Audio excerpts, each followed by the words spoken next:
Le représentant de Quraysh négocie avec le messager de Dieu, sallallahu alayhi wa sallam. Peu après la conversion de ces deux éminents héros, Hamza fils de Abdul Muttalib et Omar fils d'Al-Khattab, radiyallahu anhuma, les nuages de la tyrannie et de l'oppression commencèrent à se dissiper et les polythéistes se rendirent compte qu'il était inutile d'infliger des tortures aux musulmans. Ils décidèrent donc d'enrayer la progression de l'islam en tentant matériellement le prophète alayhi salatu wassalam, ignorant que rien dans ce monde ne pouvait égaler la prédication dont il avait la charge, ni le distraire de sa mission qui était de porter le message aux humains. C'est pourquoi n'ont-ils récolté le moindre succès et virent leurs desseins réduits à néant.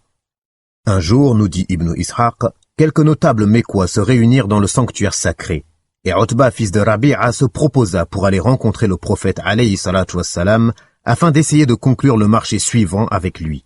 Les Mécois lui donneraient toutes les richesses qu'il désire en échange de l'arrêt de son activité missionnaire et de son silence. Les autres notables approuvèrent cette proposition et c'est ainsi que Utba partit trouver Muhammad sallallahu alayhi wa sallam pour lui déclarer « Ô fils de mon frère, tu n'es pas sans connaître la place honorifique dont tu jouis parmi les tiens ainsi que la noblesse de ton lignage. Or tu as apporté ce qui a engendré la dissension au sein de leur groupe. Tu as déclaré insensé leur mode de vie, outragé leur divinité et leur religion, tu as traité d'impies leurs ancêtres.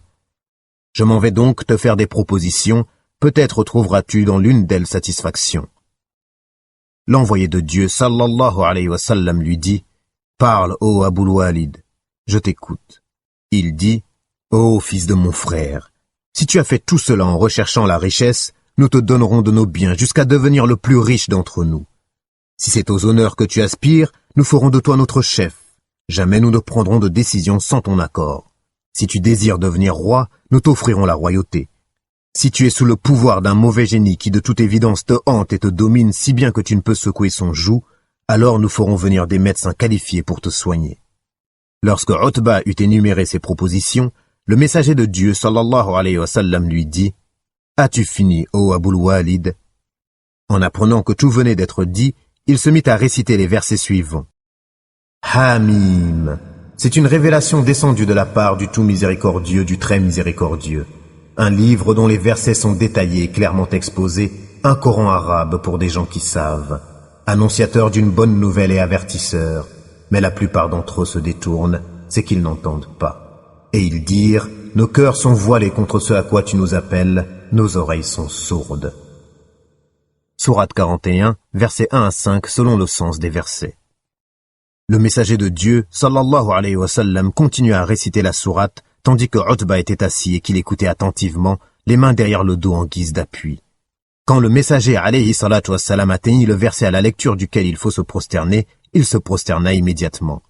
Après cela, il se tourna vers Utba en disant « Eh bien, Abul Walid, tu viens d'entendre ma réponse, tu es maintenant libre de faire ce que bon te semble. » Utba retourna auprès de ses amis pour les informer de l'attitude du prophète sallallahu alayhi wa sallam. Lorsque ceux-ci l'aperçurent, ils jurèrent qu'il était dans un état différent depuis sa rencontre avec le messager de Dieu sallallahu alayhi wa sallam. Il leur fit immédiatement part du discours qu'il avait prononcé, il répéta la réponse qu'il avait reçue du prophète alayhi salatu wassalam et il ajouta ceci. « Je n'ai jamais entendu de paroles semblables à celles qu'il a récitées. Je suis complètement convaincu à présent qu'il ne s'agit ni de poésie, ni de sorcellerie, ni de la prose rythmée des devins. Ô gens de Quraysh, je vous demande de suivre mon conseil et de laisser cet homme libre de continuer sa prédication. Ainsi vous pourrez vous tenir à l'écart de lui sans risque pour vous. Je jure que ces paroles auront un grand avenir. Si les autres Arabes vous débarrassent de lui, alors ils vous épargneront des troubles.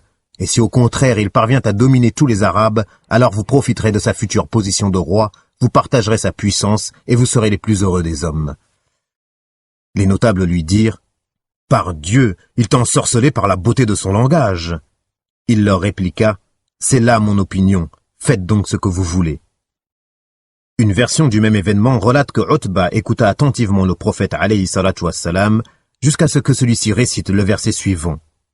فإن أعرضوا فقل أنذرتكم صاعقة مثل صاعقة عاد وثمود. S'ils s'en détournent, alors dis-leur, je vous ai averti d'une foudre semblable à celle qui frappa les Had et les Thamoud. Sourate 41, verset 13, selon le sens du verset. À ce moment précis, Utba se leva, paniqué et abasourdi, et il mit la main sur la bouche du prophète alayhi salatu wassalam en le suppliant de la façon suivante. « Je te demande solennellement, au nom de Dieu et au nom des liens familiaux, de te taire. » Il avait en effet peur que la calamité en question ne s'abatte sur le peuple de Quraysh. Il revint ensuite en toute hâte auprès de ses compatriotes et les informa de ce qu'il avait entendu.